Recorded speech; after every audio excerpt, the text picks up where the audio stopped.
Ayo teman-teman, cepat! Teman di rumah mau ikutan gak? Kami masyarakat Sambirejo, Kecamatan Wonosalam, Jombang, sedang gembira menyambut acara Andum Alpukat. Andum Alpukat? Iya, pesta buah alpukat. Nantinya akan ada 2020 kg buah alpukat yang dibagikan gratis untuk siapapun yang hadir dalam acara ini. Sebagai tanda acara sudah dibuka, setiap RT yang ada di Desa Sambirejo mengarak tumpeng hasil bumi dari wilayahnya masing-masing. Total ada 13 tumpeng hasil bumi diarak dari Balai Desa Sambirejo menuju lokasi tumpeng utama.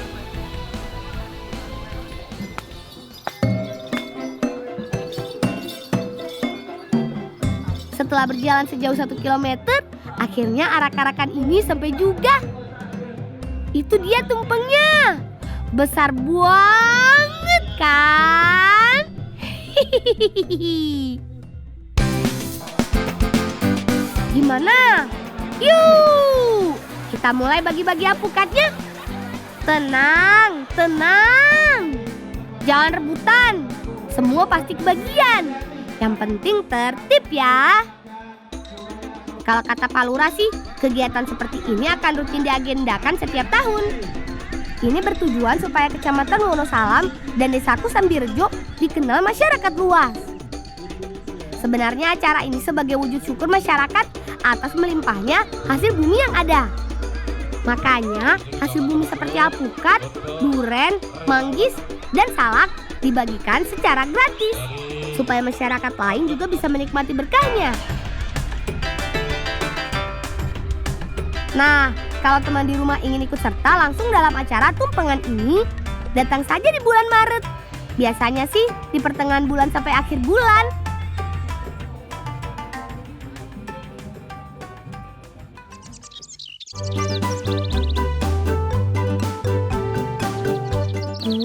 Karena kasihkan bagi-bagi alpukat, kami malahan gak dapet alpukatnya nih. Tapi jangan sedih. Yuk, kita petik alpukatnya langsung dari pohon. Biar memanjat pohon alpukatnya gampang, kita pakai tangga saja. Hati-hati ya, pohonnya agak licin. Apalagi saat musim hujan seperti ini. Ambil seperlunya saja, Sesar. Kalau jauh dari jangkauan jangan diambil, terlalu berbahaya. Anginnya cukup kencang. Walau belum masak di pohon, buah alpukat sudah bisa dipetik. Asalkan ukurannya sudah besar dan warnanya sudah hijau tua. Kalau menunggu saat masak di pohon, buah alpukat akan cepat busuk. Nih, tangkap buah alpukatnya baik-baik. Awas kena kepala ya. Hehehe. Sepertinya sudah cukup banyak. Yuk Sesar, kita turun. Mbak. Wes langki wes joko sakmene akeh iki wis. Ayo. Mantep ya, Yohan. Wabot. Kami punya kreasi jajanan tradisional menarik nih. Bahan utamanya alpukat segar yang baru kita petik tadi. Kita akan membuat cenil alpukat. Sudah ada Bibi dan Kakak. Langsung kita bantu yuk. Pertama, kita belah buah alpukat menjadi 2 bagian. Tentu untuk memisahkan biji, daging buah, dan kulitnya. Oh iya, biji alpukatnya jangan langsung dibuang. Nanti bisa kita olah juga. Kalau sudah, kupas dan pastikan semua kulitnya terbuang bersih. Oh iya, kata Bibi, setelah dikupas, bagian luar daging alpukat juga harus dibuang. Karena rasanya kadang pahit. Jadi, pastikan buah bagian dalamnya saja yang kita olah. Lang wis mari lang kek nomake lang. Nggih, Mbak. Proses selanjutnya, haluskan daging buah alpukat. Bu pun dados kabeh. Oh iya lang, suwun ya.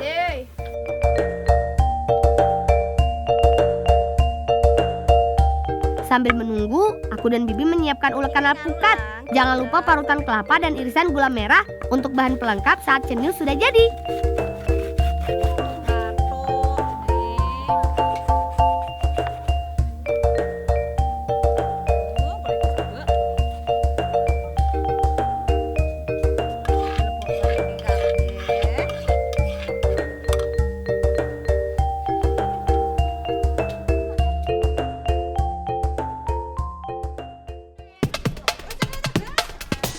Semua bahan sudah siap.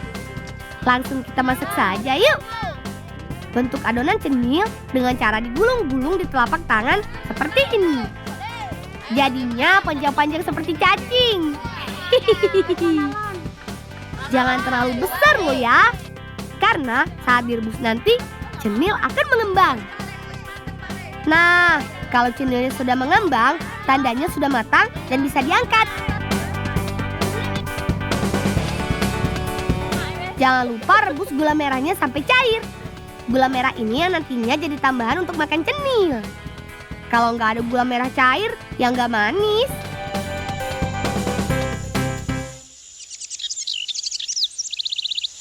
Assalamualaikum warahmatullahi wabarakatuh. Tetangga sudah kumpul semua. Hari ini, Bibi mengadakan acara neloni bayi. Acara neloni bayi biasa masyarakat desa lakukan saat bayi berusia 3 bulan. Tujuannya tentu untuk mendoakan supaya adik bayi bisa hidup sehat dan selamat baik di dunia juga di akhirat. Acara ini diawali dengan doa yang dibuka oleh sesepuh desa.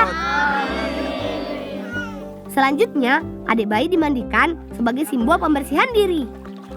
Nah, karena adik bayi sedang alergi pada kulit, sebagai obat tradisional, kulit yang gatal atau merah akan digosok dengan telur ayam. Sudah menjadi tradisi kepercayaan leluhur, dengan digosok telur ayam, kulit bayi akan kembali membaik setelah 1 atau 2 hari ke depan. Selain itu, kepercayaan masyarakat desa, hal ini juga dilakukan sebagai tolak bala. Acara diakhiri dengan makan bersama. Salah satu yang kami hidangkan, cenil apukat yang tadi kita masak sama-sama. Ini dia yang kami tunggu-tunggu.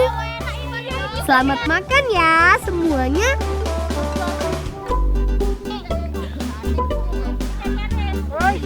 Makan bersama ini memberikan makna tuan rumah berbagi rezeki kepada tetangga yang hadir. Dengan harapan siapapun yang hadir bisa memberikan doa kebaikan untuk tuan rumah, terutama untuk adik bayi yang baru saja diteloni.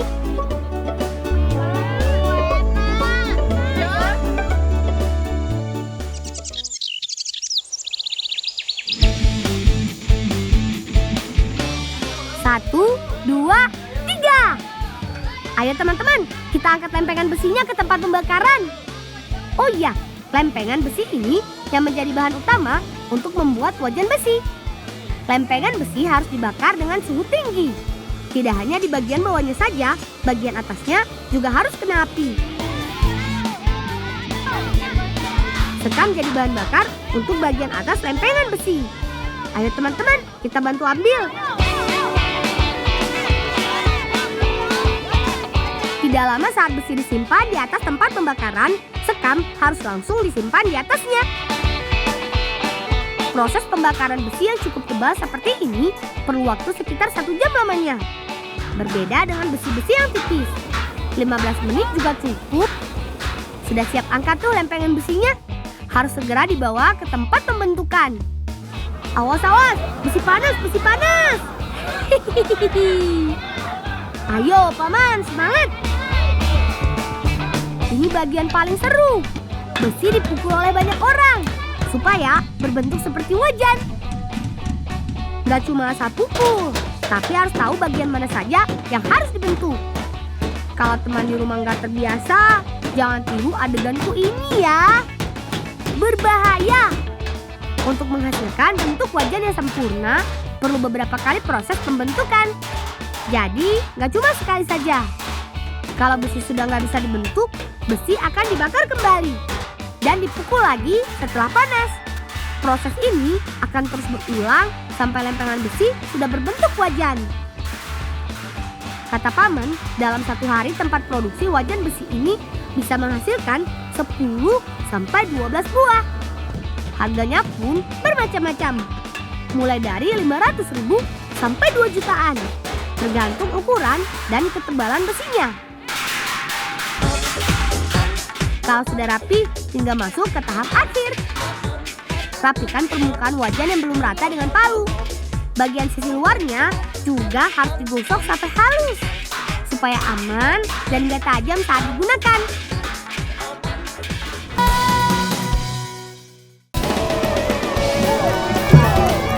Ayo, cepat lari, Bing. Mbe, mbe, mbe. Karapan sapi sih sudah biasa. Di desaku cara ngulung Jombang, karapannya menggunakan kambing. Nggak kalah seru loh. Biasanya karapan kambing ini diadakan setahun sekali untuk menarik orang atau wisatawan supaya berkunjung ke desaku.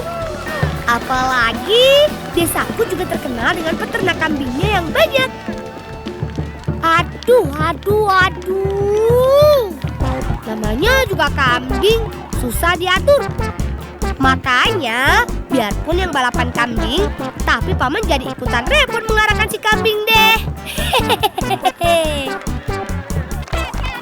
Oh iya, nggak sembarang kambing yang bisa ikutan karapan ini loh. Kambing yang bisa ikutan harus berusia di atas 1 tahun. Ada yang tahu kenapa? Iya, soalnya kalau masih kecil dan di bawah 1 tahun, kambing belum kuat berlari kencang. Kebanyakan kambing yang dipakai lomba, kambing etawa. Jadi nggak cuma diambil susunya, kambing etawa ini juga jagoan lari ya. Hebat kan? Hehehe. Lang, wayang juga ampas tahu. Ayo saiki yo dipangan wedhuse. Ayo. Habis lari, kamu pasti lapar ya, Bing? Kalau begitu tunggu ya. Aku mau cari ampas tahu untuk makananmu. Kalau mau ampas tahu, biasanya aku ke tempat Paman Sugiat. Pamanku ini pembuat tahu pong pertama yang ada di desaku. Pakde, kula nyuwun ampase. Iya Pakde, niki damel pakan wedhus. Ngono ya, Le. Tuh, sayang sekali. Ampas tahunya belum ada. Aku punya ide nih. Gimana kalau kita ikut membantu Paman membuat tahu pong? Siapa yang bisa jawab? Tahu terbuat dari apa? Ayo. Iya. Yang duduk di ujung sana. Betul jawabannya. Kedelai. Nah, ada 2 macam nih kedelai yang digunakan. Yang lokal dan yang impor. Cuci dulu kedelai yang sudah direndam 2 jam supaya nggak ada kotoran dan tanah yang menempel di kulit kedelai. Kalau kedelai lokal, direndamnya harus lebih lama lagi, 4 jam. Karena kulit ari kedelai lokal lebih tebal. Lanjut, giling kedelai yang sudah bersih. Hasil jadinya juga bersih, teman. Kalau nggak bersih, akan terlihat dari warnanya yang hitam. Sambil digiling, sambil ditambahkan air sedikit-sedikit. Ini supaya mesinnya nggak cepat panas dan gilingan kedelai jadi lebih halus. Masak kedelai halus ini, tapi jangan sampai mendidih atau bergolak ya. Paman Sugiat sudah membuat tahu sejak tahun 2003. Tiap harinya ada 2 ton tahu yang dihasilkan. 2 ton itu kira-kira 2 truk yang isinya tahu semua. Banyak ya. Nah, kedelainya sudah mulai matang nih. Giliran Rian, Bibi dan kakak menyiapkan kotak kayu yang dilapisi kain penyaring. Kain putih ini gunanya untuk memisahkan air dan endapan tahu. Ampas kedelai disaring, lalu diputar supaya air perasan kembali ke bak penampungan.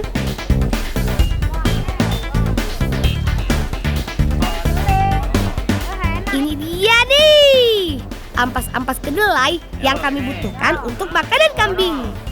Kita sisihkan dulu ya. Sekarang bagian yang paling penting dari pembuatan tahu nih, yaitu mencampurkan air perasan kedelai dengan cuka. Campuran cuka dapat mengendapkan dan memisahkan air dengan sari tahu. Tuh, langsung terlihat kan gumpalannya? Langsung saja masukkan endapan tahunya ke cetakan kayu. Awas, hati-hati Rian, adonannya panas. Cetakannya ada yang tebal dan ada yang tipis. Cetakan ini diisi sesuai permintaan pelanggan. Mau tahu yang tipis? Bisa. Mau tahu yang tebal? Juga boleh. Beri pemberat pada bagian atasnya supaya airnya lebih cepat menetes. tahu yang sudah dikeluarkan dari cetakan dipotong sesuai pesanan. Karena sudah biasa, bibiku jagoan banget memotong tahunya. Nggak perlu diukur, potongan tahunya bisa sama semua.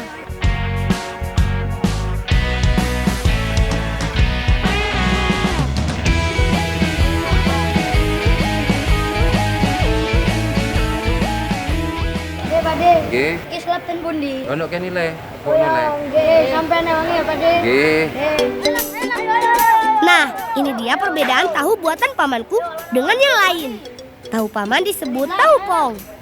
Tahu direndam lagi semalaman supaya kandungan asam hilang dan tahu jadi lebih empuk.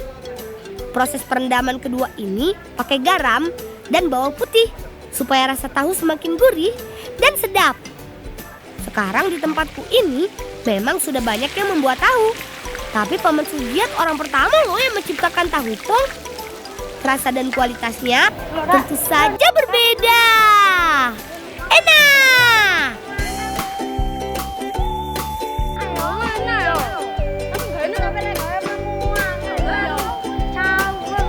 Lo, kok malah nak kene enak-enakan, Rek? Mbak. Mbak.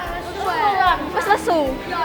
Oh alah, aku ngerti. Ampas tahu iki kena digawe masakan sing enak. Piye carane? Piye carane?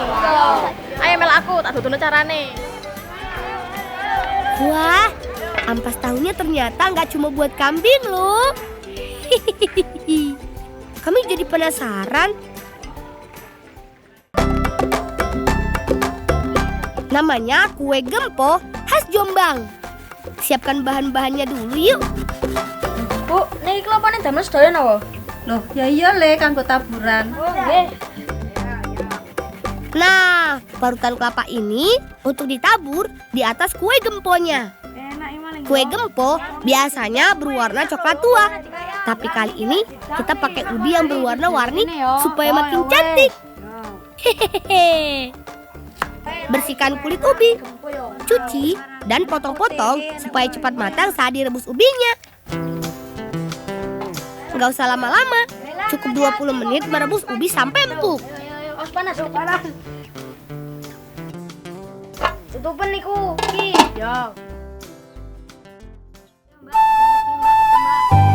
Oh iya, sebelum dihaluskan, jangan lupa pisahkan ubi sesuai dengan warnanya. Cukup ulek-ulek kayak gitu sampai lembut ya.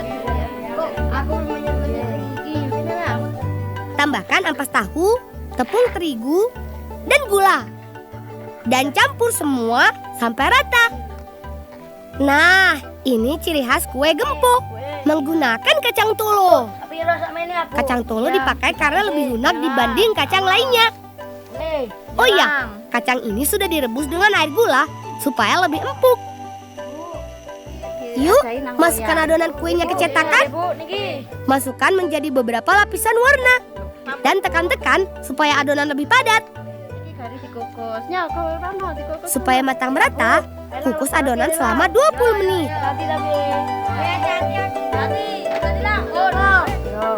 Wes, tunggu ayo.